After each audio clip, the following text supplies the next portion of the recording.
Nak tanya dulu ke ataupun saya kenalkan diri dulu? Zaira dulu lah.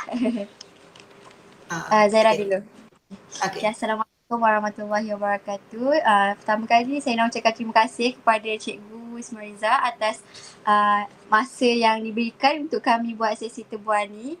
Okay, nama saya Nur Zahira binti Zulkifli daripada Universiti Pendidikan Sultan Idris. Kos Ijazah Sarjana Muda Pendidikan Reka Cipta semester 3. Dan rakan sekumpulan saya Siti Hafizah. Okey, tujuan kami buat sesi temu bual ni adalah untuk menjalankan kerja khusus perkumpulan subjek pengurusan pembelajaran. Okey, kerja khusus kami ni berkenaan tajuk dia gangguan pembelajaran di bilik darjah ataupun tingkah laku buli. Pertama sekali, boleh cikgu ceritakan sedikit latar belakang cikgu? Okay, Assalamualaikum. Okay, sekali lagi lah ya. Okay, nama saya Wismariza binti Rahmin. Okay, saya adalah sebagai guru kanan bidang teknik dan vokasional di sekolah SMK Jelai. Okay, saya juga adalah penyelaras untuk jawatan kuasa Task Force Kecemerlangan SPM tingkatan 5. Jadi itu sikit lah kan. Okay, dah 18 tahun mengajar.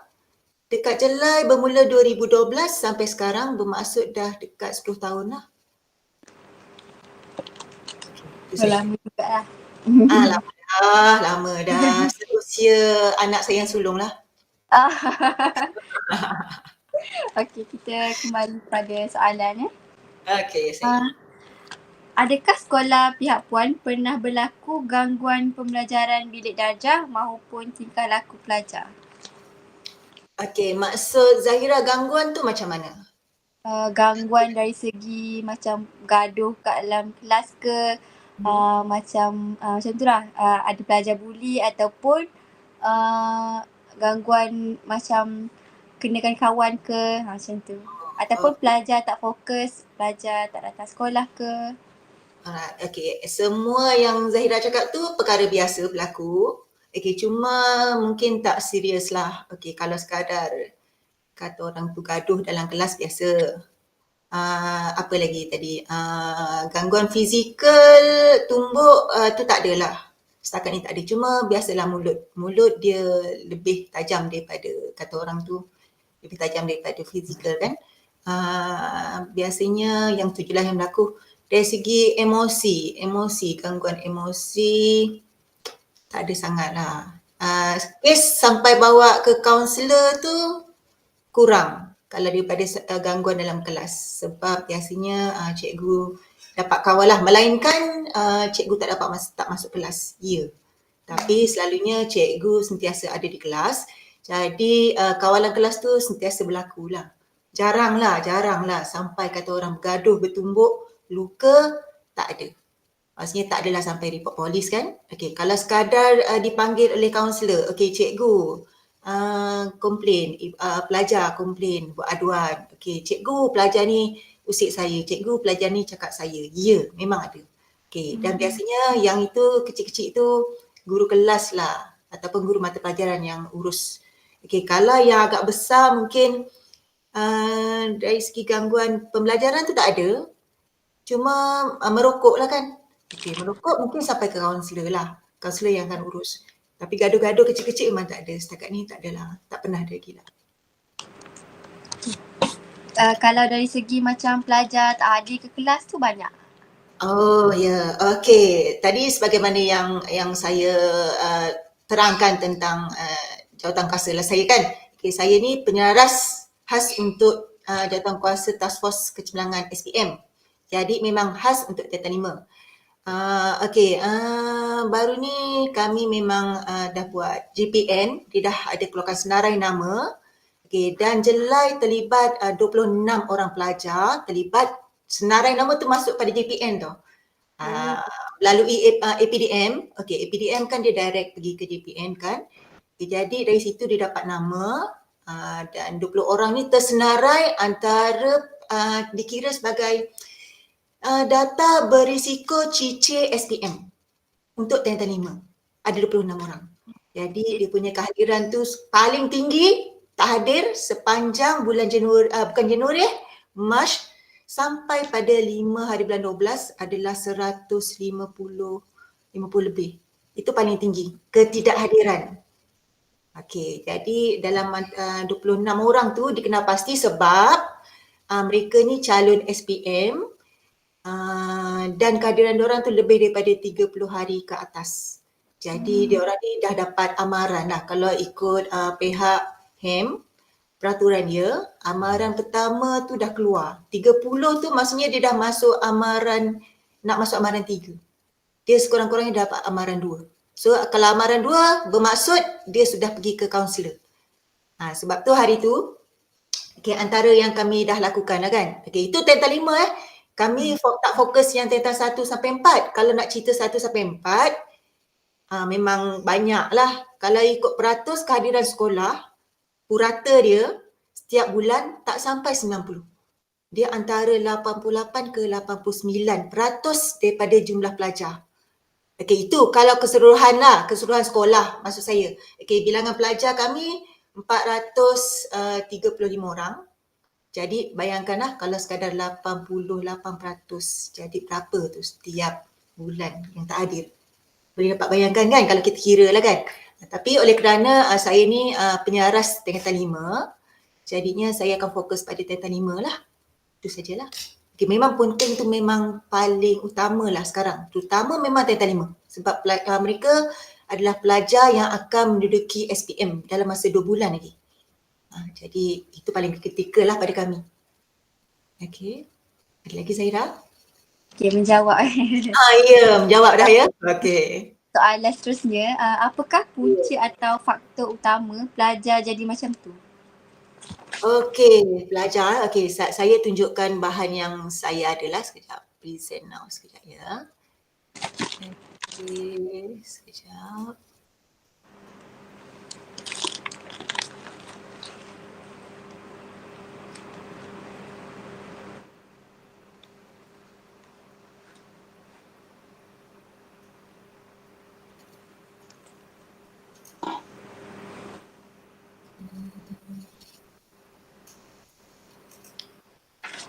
Okey, ada nampak tak? Bahan yang saya tunjukkan. Nampak. Okey, nampak Okey. Jadi ini antara bahan yang kami buatlah bersama dengan pihak HEM. Okey, Jawatan Kuasa Kecemerlangan ni, Taskforce Kecemerlangan SPM ni, biasanya kami akan berusaha sama dengan pihak HEM, terutama bimbingan dan kaunseling lah. Jadinya ini antara dia punya, kata orang, ini intervensi dia. Okey, masalah dia sekejap Okey, ini intervensi. Okey, saya tak menjawab lagi isu lagi Okey, ini intervensi dia lagi. Okey, ini yang seterusnya lah. Okey, sekejap saya keluarkan dia punya isu dia. Okey.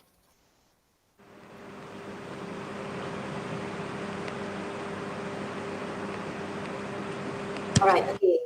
Antara bawah tu, sebab ini dia sekali 2 dalam 1 sebenarnya. Okey, intervensi dan bersama dengan dia punya isu sekejap Manakah lagi isu dia?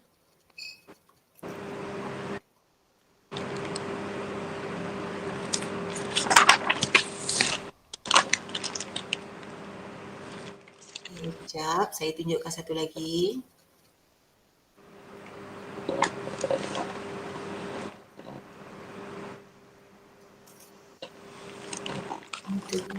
Isu. Okey. Alright, okey, ini isu dia. Sekejap saya buka. Okey, ini isu ketidakhadiran murid. Okey, yang pertama sikap pelajar. Okey, daripada 26 tadi sebagaimana yang saya dah terangkan, saya dah sebut tadi, ada 26 orang pelajar yang dikenal pasti sebagai, kata orang tu, data cicir lah. Data cicir risiko yang mana oleh sebab ketidakhadiran ke sekolah. Okey, isu yang pertama adalah sikap murid itu sendiri, yang mana ibu bapanya dia sebenarnya sedia maklum lah. Pendidikan bermula di rumah, betul? Jadi ibu bapa ni sedia maklum anak mereka malas, tak ambil berat, lepas tu tak ambil berat tentang tanggungjawab ke sekolah. Jadi yang ini ni daripada 26 orang tu, 9 orang adalah sikap pelajar, sikap murid tu sendiri. Okey, yang kedua, sikap ibu bapa. Ini ibu bapa yang memang tak dapat nak kawal dah pelajar ni. Memang kata orang tu nak kata putus asa tu mungkin lah. Jadi yang ni ada 2 orang lah. Okey, daripada 26 ya. Okey, isu ketiganya masalah keluarga. Ini biasanya penceraian. Lepas tu murid yang tinggal bersama nenek, ibu tiri, mak tiri lah. Atau kawalan ibu bapa tu lemah. Maksudnya ibu bapa tak duduk sekali dengan pelajar. Yang ni ada 3 orang. Okey, isu keempat kerja sampingan. Majoriti murid jelai ni adalah terdiri daripada pelajar kata orang tu berlatar belakangkan pelajar yang keluarga yang miskin. Jadinya mereka perlu kerja sendirilah, cari duit sendiri. Jadi ni kerja sambilan kerja sampingan Jadi murid bekerja pada waktu malam dan biasanya dia sukarlah untuk bangun ke sekolah. Jadi ni ada 3 orang lah. Okey, dia alasannya dia penat lah sebab kerja kan. Okey, isu yang kelima, masalah kesihatan. Okey, ini maksudnya pelajar bila guru kelas telefon, okey, untuk pengetahuan Zahira dengan Hafizah okey, Jawatan Kuasa Kecemerlangan ni task force, kami akan kumpulkan pelajar pada setiap hari Selasa dan hari Khamis dekat satu tapak perhimpunan Tiantan 5. Kami memang khas jumpa dengan mereka tiap pagi dalam masa 10 minit lah. Jadi kat situ kami akan ambil kehadiran semua dan kat situ juga kami akan telefon kepada ibu bapa lah. Okey, kenapa pelajar tak datang? Okey, alasan utama mereka adalah masalah kesihatan. Okey, tapi bila ditanya mana sijil sakit ke apa, semua tak ada. Surat sakit tak ada. Ini paling ramai lah memberi alasan, iaitu 15 orang. Isu paling kata orang sama ada dia jujur ke tak jujur ke kita tak nampak, tapi bila call sakit. Tapi bila minta surat tak ada. Okey, ini isu yang kelima. Okey, yang keenam, punting sekolah. Okey, ini masuk punting sekolah ni dia pakai baju sekolah, okey, keluar rumah tapi tak sampai ke rumah. Jadi ada ibu bapa, ada guru kelas lah yang dah call, telefon. Okey, bila di call dia kata pelajar anak saya dah keluar dah pakai baju sekolah tapi kami tak terima dia di dalam kawasan sekolah. Jadi ini ada 2 orang lah.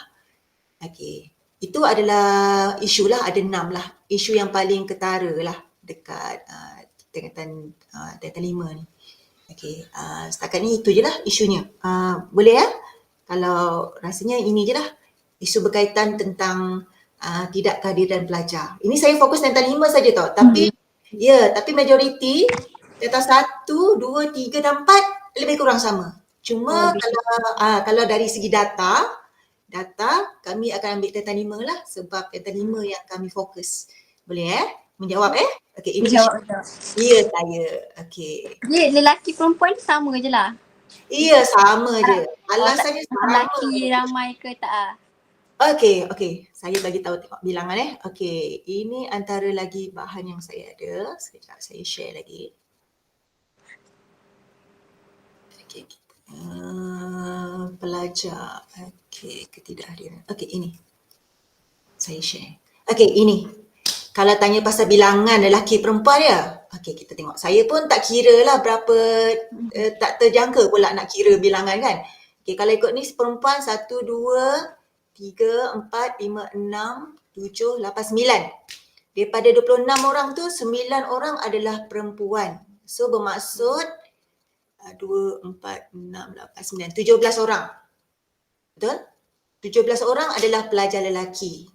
Dan 9 orangnya adalah pelajar perempuan. Ini adalah senarai yang dah dikenal pastilah, yang mana data berisiko cicit Tiantan 5. Untuk ni semasa diorang ambil PPC dia tu peperiksaan percubaan SPM yang baru je berlangsung pada bulan Oktober hari tu. Jadi ini gagal. Kami fokus kepada pelajar ni 26 sebab dia BM ataupun sejarah dia gagal. Jadi dia tak layak. Dia dapat sijil SPM lah. Ini PPC. Jadinya dari sini kami tengok pada kehadiran dia. Ini pihak JPN yang keluarkan nama. Jadi bila kami keluarkan kehadiran, inilah dia. Okey, antara calon-calon pelajar yang mana masalah kehadiran itu yang saya kata tadi 132 hari berbanding dengan 156 hari yang sepatutnya dia berada di sekolah. Ini yang dia tak datang ke sekolah ya. Ini paling tinggi, 132 hari. Sebab tu saya kata kehadiran mereka ni lebih daripada 30 hari ke atas. Itu dah dianggap sebagai risiko. Boleh 9 orang pelajar perempuan dan 17 orang pelajar lelaki. Daripada 80 orang yang berdaftar. Tapi daripada 80 orang tu, 5 orang dah berhenti sekolah secara sukarela dan termasuk pelajar nombor 1 ni lah. Boleh Jadinya daripada 5 orang tu, 75 orang. Kalau kita tolak data yang ada pada saya, 5 orang, seorang berada di sini, bermaksud 25 orang yang berada di sekolah. 8 perempuan dan bakinya tu adalah lelaki. Boleh Okey, ini nanti data saya bagilah dekat Zahira dengan Hafizah. Boleh bantu ya. Alright, okey. Okey, soalan seterusnya. Ya, Apakah saya. kesan kepada pelajar dengan sekolah daripada masalah yang cikgu yang tekan tadi lah, masalah tersebut? Okey, kesan. Okey, kesan pertama. Okey, kesan Okey, kesan. Ini kesan pada sekolah, okey. Okey, tadi ponting. Sebenarnya yang paling ketara kat sekolah adalah ponting. Dan bila Tentan 5, pelajar Tentan 5 ni ponting, bermaksud ilmu tu tak sampai kat mereka. Jadi bila kita buat peperiksaan tu, dia tak dapat menjawab. Okey, jadi padahal kami dah banyak buat intervensi sebenarnya kepada mereka ni. Okey. Contohnya tadi, antara intervensi saya share balik. Sekejap saya share. Okey. Saya cerita pasal intervensi dulu sebabnya nanti dari intervensi itulah baru ada nampak kesan dia. Alright. Okey, ini antara intervensi ketidakhadiran pelajar. Ini memang fokus Tentan 5. Saya ulang balik, fokus untuk Tentan 5. Okey, intervensi kehadiran murid Okey, yang pertama kita pergi telecakna. Telecakna ni bermaksud kita telefon. Dan biasanya guru kelas lah yang telefon. Kalau tak guru kelas, pihak kami lah datang kuasa kecemerlangan yang telefon ataupun mungkin kaunselor dan juga HEM sendiri yang telefon. Okey. Yang kedua, yang ni ziarah cakna. Okey, ziarah cakna ni bermaksud kami pergi ke rumah mereka, pelajar yang ponting ini, yang dikenal pasti ya. Jadi PKM biasanya guru kanan bidang, guru kelas. Okey, kami akan pergi ke rumah, bertanya khabar mereka kenapa tak datang. Jadinya yang ketiga pula intervensinya, ini roll call. Okey, roll call ni bersama murid setiap pagilah. Yang ni dia dapat perhimpunan. Ini untuk semua pelajar. Tapi untuk Tentan 5, kami akan kumpulkan ada satu tapak perhimpunan khas untuk mereka yang kami bina khas untuk mereka. Jadi kami akan kumpulkan roll call setiap pagi hari Selasa sampai hari Khamis. Yang ni Lepas tu, intervensi yang keempat, cara mengatasi dulu Okey, kami mengadakan aktiviti bimbingan kelompok. Yang ini guru bimbingan kaunseling lah, kaunselor yang akan bagi. Jadinya, okey, dari kesan samping tu saya cerita pasal kesan lah. Okay, bila mereka tak datang, automatik kehadiran sekolah merosot. Okay, sebagaimana yang saya cakap tadi, purata kehadiran pelajar 88%. Bermaksud itu kesan pertama lah dari segi ketidakhadiran. Okay, maksudnya peratus kehadiran merosot Dan kedua, dia punya kata orang tu, pembelajaran maksud saya dia punya tahap pembelajaran dia pun merosot sekali. Ialah bila dia tak datang sekolah, ilmu tak sampai, cikgu tak dapat nak sampaikan, mereka tak dapat ilmu, jadi tak sampailah. Jadi bila kita ada peperiksaan, okey, baru ni cikgu-cikgu yang mengajar ni, terutamalah cikgu PM dan sejarah sebab subjek lulus kan. Jadi diorang duk kata orang beraduan lah kat saya lah terutamanya. Cikgu, pelajar ni tak datang sekolah. Tapi bila saya buat latihan, saya buat ulang kaji, peperiksaan, percubaan yang baru ni, mereka tak dapat nak tangkap. Sebab mereka tak datang ke sekolah. Jadi mereka tak dapat membuat ulang kaji, tak dapat membuat, kata orang tu, latihan sepenuhnya. Ya, sebab ilmu tu tak sampai. Contoh tadi kan 132 hari. Bayangkan daripada 156 hari, 132 hari. Bermaksud dia hanya datang ke sekolah 20 hari. Jadi 20 hari apa yang dia dapat? Berbanding dengan pelajar yang ada di sekolah. Boleh jadi seterusnya, cek intimasi yang seterusnya kami buat kempen hadir awal ke sekolah. Yang ni kami bagi sarapan ringan lah kepada pelajar percuma yang datang awal ke sekolah, tapi ini pun tak semualah. Dan intimasi yang ketujuh, menyambut di kehadiran murid, itu cara nak tarik sebenarnya pelajar tu datang ke sekolah kan. Jadi dengan kehadiran pelajar ni sekurang-kurangnya peratus kehadiran tu dapat ditingkatkan lah. Itu kami cuba buat. Lepas tu dialog prestasi kehadiran. Yang ni baru dibuat baru ni. 26 orang pelajar tu kami kumpulkan, kami tanya kenapa, sebab tu data tadi wujud itulah data dia, isu dia. Bila kami kumpulkan 26 ni, itulah isu yang kami dapat. Yang 6 isu tadi tu. Jadi daripada dialog ni kami dapat yang tu. Lepas tu kami ada kempen penghargaan hadir penuh ke sekolah. Lepas tu kami ada penghargaan kelas menunjukkan peratus kehadiran. Bermaksud kalau seorang tak hadir dalam bulan tu, bermaksud dia tak dapatlah kehadiran penuh kelas tersebut. Lepas tu kami adakan lawatan kerjaya khas. Ini untuk Tentan 5. Ni khas Tentan 5. Maksudnya kami nak tarik mereka datang ke sekolah. Dan saya wajibkan mereka mengikut lawatan kerjaya ni. Yang ni kami buat pada bulan Ogos hari tu. Tapi sekali tu je lah. Lepas tu kami adakan perhimpunan istimewa yang saya cakap tadi setiap Selasa, Rabu dan Khamis. Lepas tu program motivasi, program walk-in, we love, program anak baik lagi cerdik. Dan yang baru ni kami mengadakan kem kecemerlangan SPM. Itu pun paksa. Tapi dalam paksa-paksa tu pun, untuk pengetahuan Zahira dengan Hafizah, kami paksa tu pun ada dekat 12 orang tak datang juga. Padahal kem kecemerlangan SPM ni kami khas untuk mereka lah, subjek teras. Jadinya kalau tanya pasal kesan tadi, yang itulah saya kata tadi, yang paling utama adalah dari segi pembelajaran mereka lah.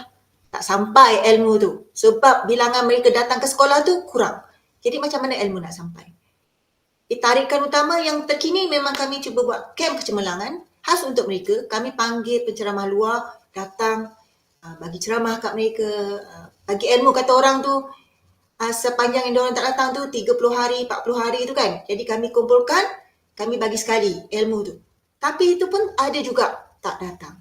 Jadi macam mana nak sampai? Jadi kesan utama adalah di mana pelajaran tu tak sampai, automatik kata orang tu kecemerlangan sekolah menurun lah. Faham maksud saya? Maksudnya pencapaian akademik sekolah automatik turun. Sebab ilmu tak sampai. Betul kan? Okey, itulah.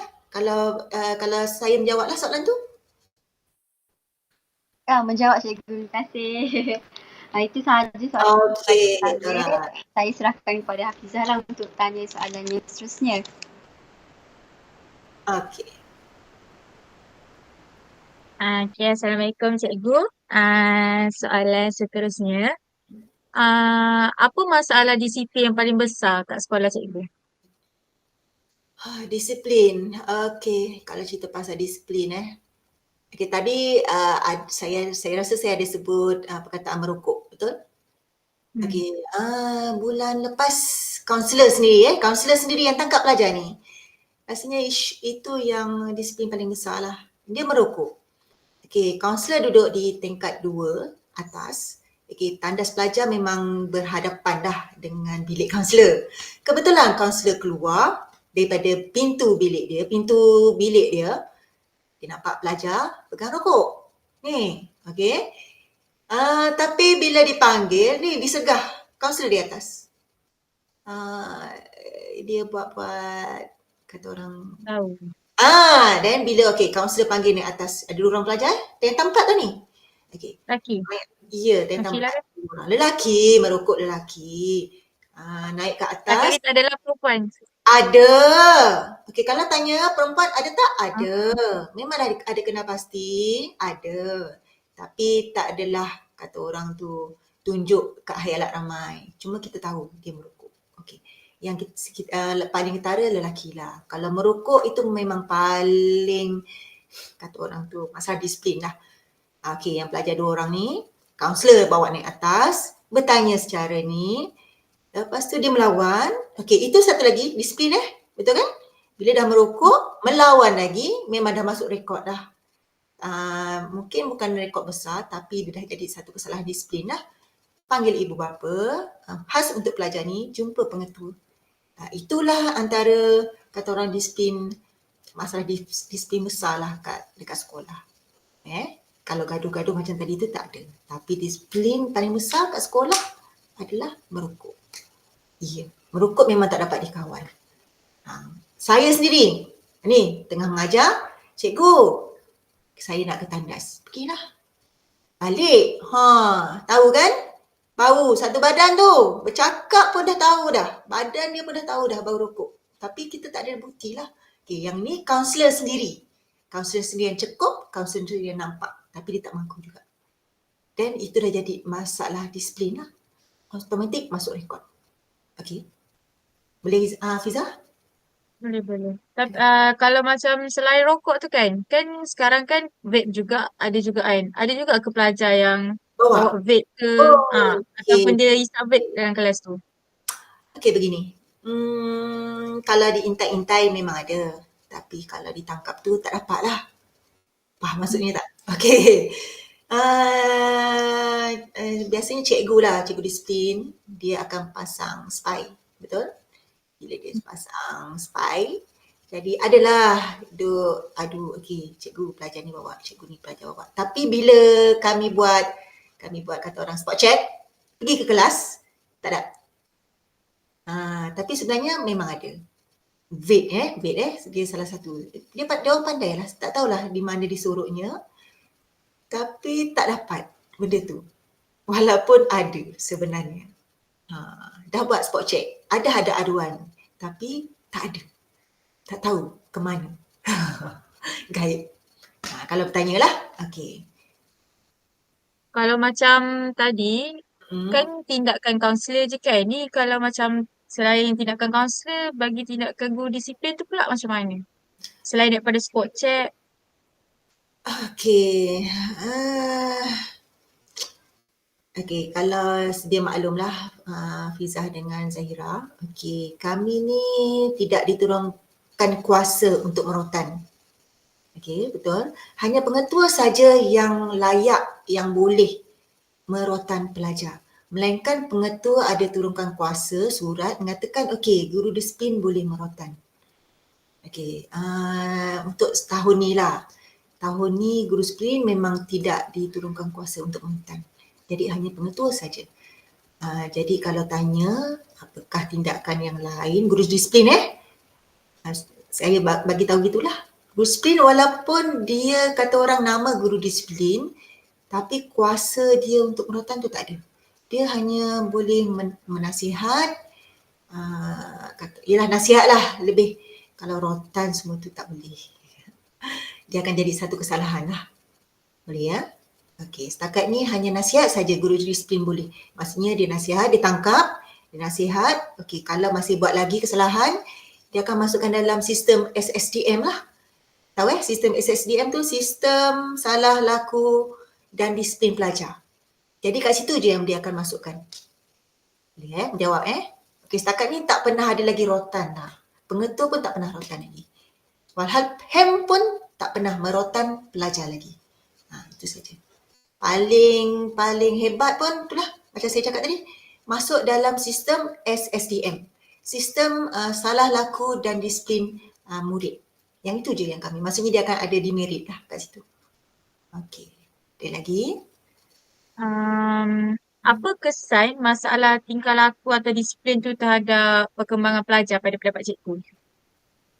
Pada pendapat saya, Terhadap pelajar lah. maksudnya kesan pada pelajar lah.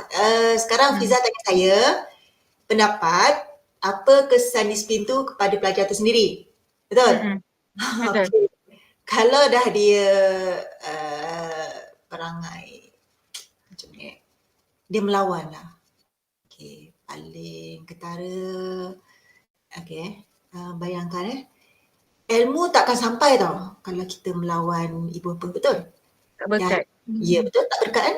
Okey, begitu juga kalau kat sekolah. Okey, bila dia ada masalah disiplin, kita tegur dia tak dengar. Ini yang cerita yang kita, sebab kita ada dua situasi tau. Pelajar yang mana seorang kita tegur, okey, dia dengar arahan. Yang dengar arahan ni biasanya cikgu tak ada masalah. Dia okey je. Okey, yang kedua adalah golongan yang mana kita tegur, nasihat, pelajar tak dengar, berkali-kali dia melawan lagi. Jadi kat situ kesannya paling ketara ilmu tak sampai lah. Tak berkat lah kan. Betul kan? Kat sekolah, kat rumah, ibu bapa adalah berkat kepada anak. Kat sekolah pula, guru. Betul Sebab dia dapat ilmu daripada guru. Jadinya kalau dari masalah disiplin ni, paling ketara lah. Memang ilmu tak dapat lah. Memang nampak sangat ketara. Contohlah dalam kelas sendiri, kelas saya sendiri. Okay, pelajar ni dia suka melawan lah, melawan. Kita cakap okay macam ni, okay buat macam ni. Tak, dia melawan. Bila melawan kita ajar, dia tak dapat tau. Ilmu tu tak sampai kat dia. Okay, yang lain, okay. Bila saya tegur, okay gini. Dia ikut. Bila ikut, ilmu tu sampai. Betul? Jadi bila kita tanya balik, kita buat soalan, dia boleh jawab. Dan pelajar yang ni pula, dia tak dapat. Okay, satu lagi, bila kesan lah kat diorang ni. Diorang ni makin jauh lah. Bila diorang kesan masalah disiplin tu, diorang tak dapat kawal diri diorang. Jadi satu paling utama, diorang akan dibuang sekolah. Betul? Jadi bila itu paling besar lah, buang sekolah. Ponting, betul? Daripada disiplin tu, automatik mereka akan ponting. Jadi bila ponting, automatik boleh dibuang sekolah. Tapi daripada Teta 5 tadi, yang 5 orang tadi, saya kata tadi, dia berhenti sekolah sukarela. Dia tak datang banyak kali. Itu antara disiplin tau. Bila ponting adalah salah satu daripada masalah disiplin. Betul tak? Betul Jadi kami datang pergi ke rumah, kami bawa, tanya lah, nak sekolah ke tak? Tak nak sekolah, berhenti. Dan dia volunteer lah berhenti. Itu. Okay, boleh? Bisa? Kalau macam orang panggil, kalau rakan sebaya kat sekolah tu, dia banyak tak mempengaruhi? Sama ada daripada segi negatif atau positif? Okey, kalau cerita pasal pengaruh rakan sebaya. Okey, ni pengaruh rakan sebaya. Dia sama banyak lah. 50-50. Okey, sekarang ni bahu kita pun kan kanan kiri kan? Betul kan? Positif, negatif. Jadinya 50-50 sebenarnya. Okey, walaupun asalnya 100-100, tapi bergantung pada diri kita. Okey, macam mana kita bawa diri kita kat sekolah? Okey, kalau kita bawa diri kita, kita fikir yang positif, apa pun yang datang negatif tu, kan, dia takkan pengaruh. Betul? Kalau kata dia, aku datang ke sekolah adalah untuk belajar. Belajar. Untuk bagi kata orang tu, naikkan martabat ibu bapa kan? Betul kan? Jadinya, dia positif, betul? Jadi positif, pengaruh yang baik tu pelajar, contohlah kelas 5 USM. Okey, pelajar 7 orang. Dia pelajar kata orang antara kelas yang terbaik lah. Okey, dia rakan sekelilingnya semua jenis yang suka belajar. Bersaing. Jadi itu pengaruh positif kan? Jadi automatik dia akan kawan yang seorang ni, Amirul ni dia agak malas belajar. Tapi bila dia tengok kawan-kawan dia belajar, automatik dia akan belajar. Okey, ada satu kelas 5 UUM. Okey, ini pengaruh yang dia tak datang sekolah. Okey. Jadi automatik kawan ni, dia tak datang sekolah. Aku tak ada kawan. Pengaruh negatif lah. Betul? Okey, contoh kelas saya sendirilah, 5 UTP. Okey, dalam kelas tu. Okey, ada yang kawan ni memang kumpulan ni dia jenis yang suka bersaing. Jadi kawan-kawan yang lain ni dia suka belajar, suka bersaing, jadi dia dapat ilmu. Yang satu kumpulan ni, padahal dia pelajar yang kata orang tu pelajar yang potensi untuk dapat A lah subjek saya. Tapi dia suka berkawan dengan kawan yang kumpulan yang satu ni. Kalau dalam kelas suka berbual, bila tegur, okey sekejap je lah. Lepas dia main-main lagi. Jadi bila saya tarik dia ke depan, kata orang tarik ke depan bersama dengan kumpulan yang suka belajar ni, dia boleh belajar. Jadi kalau cerita pasal pengaruh tu, dia sebenarnya bergantung pada diri sendiri. Ya, positif, negatif. Mana banyak, mana sikit, itu pada diri sendiri. Kalau pengaruh rakan sebaya tu memang amat ketara lah. Sebab dengan rakan sebaya ni lah, dia boleh menentukan sebenarnya kita ni di jalan kanan ke, di jalan kiri ke, lurus ke, bengkok ke, dia lah. Tapi paling utama, walaupun dia pengaruh rakan sebaya, diri sendiri tu penting. Kalau diri tu positif, apa pun yang datang, tak kira lah kawan tu ajak punting ke, kawan tu ajak berbual ke, kalau dia fokus, tak ada masalah. Boleh jawab Right. Okay. Kalau macam dari segi perspektif cikgu ataupun kawan-kawan lain kan, bagi pelajar ada masalah ni, dia efek tak? Macam memberi kesan tak terhadap pelajar tu?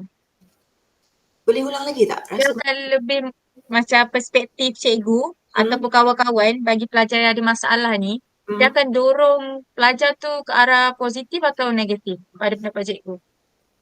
Selalunya. selalunya, okay. Kalau cikgu sendiri pun cikgu nampak pelajar tu macam masalah. So cikgu akan tolong dia ataupun cikgu akan jauhkan ke. Kalau dari isu kemanusiaan lah, kalau kita biarkan kawan terus hanyut, memang kata orang tu jahil lah orang tu, ya. Okay, kebanyakan dah. Okay, saya cerita pasal kelas saya lah. Okay, dalam kelas saya ni ada je pelajar yang macam tu. Okay, tapi tu macam saya cakap tadi Okay, bila kita nampak dia mula tak fokus, betul? Dia dah mula tak nak belajar. Okay, saya tarik dia lah. Tarik dia masuk kumpulan yang mana kumpulan pelajar yang nak belajar. Okay, itu kalau saya lah. Kan? Macam tu juga dengan cikgu lain. Dia takkan biarkan pelajar-pelajar ni, kata orang tu, terjerumus ke yang lebih negatif. Betul? Okay, macam kawan-kawan punting ni. Ada je kawan-kawan nasihatkan. Okay, cikgu, ni. Dia bagi tahu. Okay, cikgu. Jadi bila kawan tu mengadu, bermaksud, dia ambil berat. Betul tak? Jadi tak ada siapa lah yang akan biarkan kawan tu terjerumus ke lembah yang lebih negatif lah. Dalam. Ya, dia akan bantu. Apa pun dia akan bantu. Sekurang-kurangnya kalau kata macam saya tadi, saya tarik lah pelajar tu pergi ke kumpulan yang dapat membantu lah. Okay, kalau pelajar tu sendiri, okay, kadang dia aduan lah dekat cikgu lah. Okay, cikgu, ni cikgu dia tak dapat nak fokus cikgu dia ni. Okay, cikgu, dia ni ada masalah kat rumah cikgu. Jadi, kawan tu sendiri bantu kawan dia. Betul? Walaupun dia tak dapat bantu dari segi keuangan, bantu dari segi ni, tapi dia buat aduan. Aduan tu adalah satu daripada bantuan lah yang diberi. Betul tak? Okay. Alright. Selain tu, selain kes-kes yang tadi, masalah disiplin etika laku tadi kan, ada ke macam kes polis ataupun kes-kes besar yang berlaku kat sekolah tu? Macam rempit ke Kes polis tak ada. kebiasaannya? Tak pernah. Tak ada. Okay, tahun ni saya cerita pasal tahun ni tau. Kalau kes polis tak ada. Kalau merempit tu biasalah. Tapi kalau kes polis memang tak ada. Tak pernah lagi lah sampai ke kes polis setakat ni lah. Tak ada. Saya bagi tahu tak ada. Merokok dia tak sampai kes polis. Rokok hanya pada kaunselor saja. Rempit tak ada lah. Kalau dulu 2-3 tahun lepas, ya ada.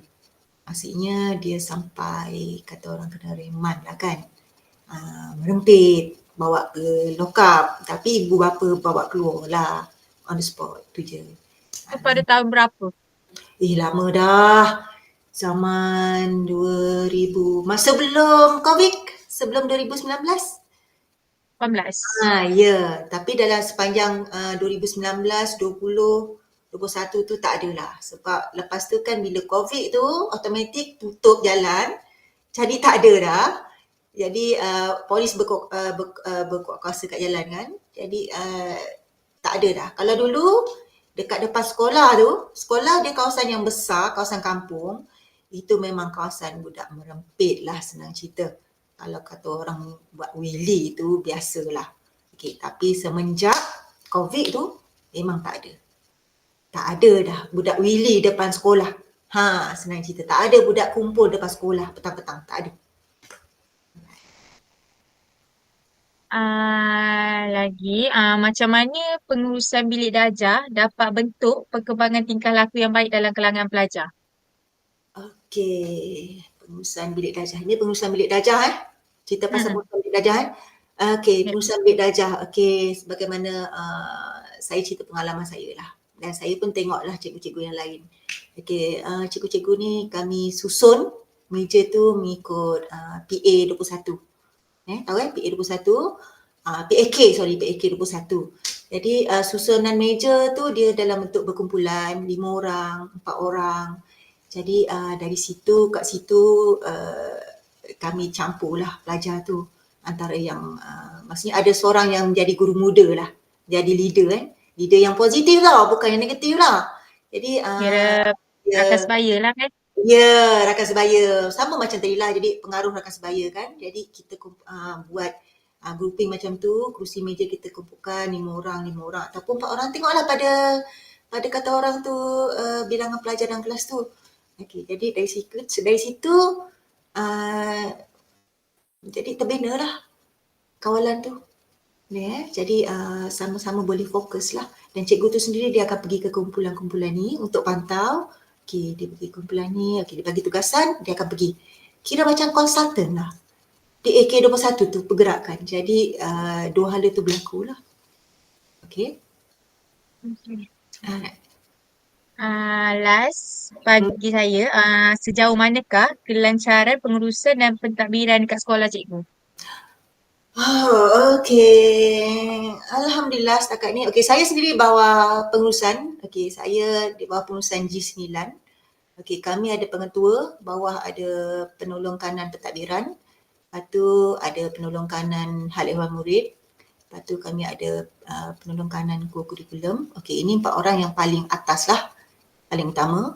Okey, bawah daripada 4 orang ni kami ada 5 orang termasuk saya.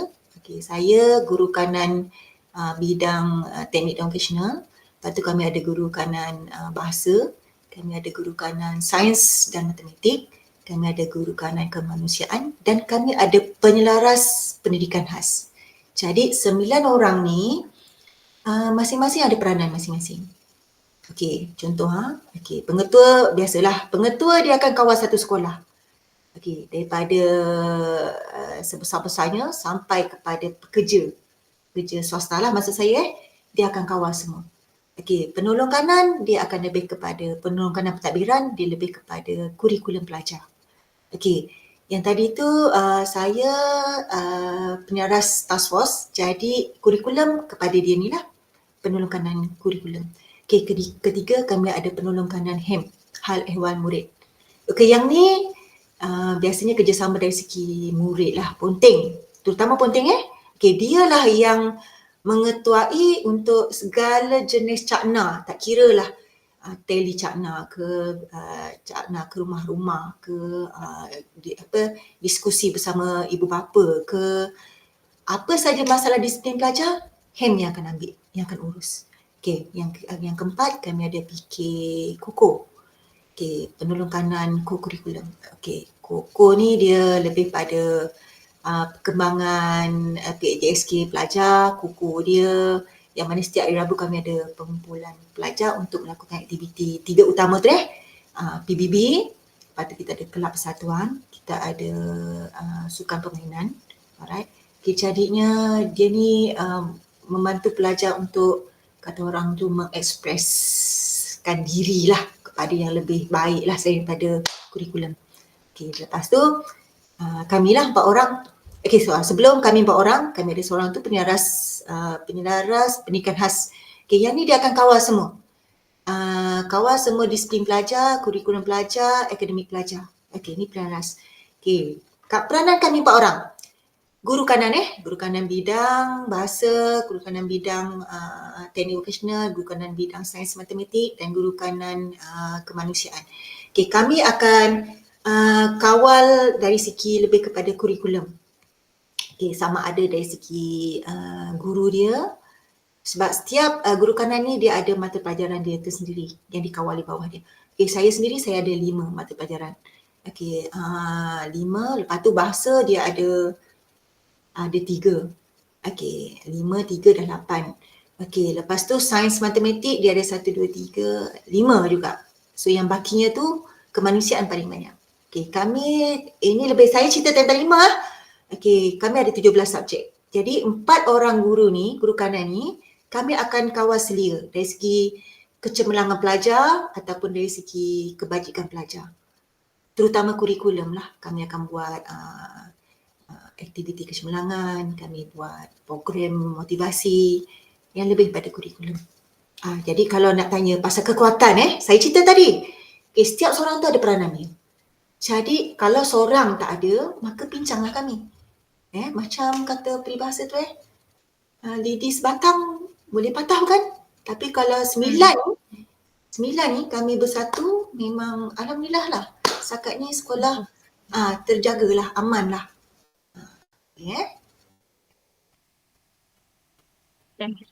Itu saja dari saya, Zahira. Okey, itu saja kot daripada kita punya temu bual hari ni, soalan-soalan dia. Sampai situ je. Kami nak ucapkan terima kasih lah kepada Cikgu Wisma Riza di atas luangkan masa kami dan sudi menerima kami untuk menyiapkan kerja kursus ni. InsyaAllah kita boleh jumpa lagi sebab nak pergi ke sekolah tapi masa tak cukup, jadi kami buat face to online lah. Okey, boleh jumpa. Terima kasih banyak-banyak cikgu. Ya, terima kasih. Okay. Assalamualaikum. Terima kasih.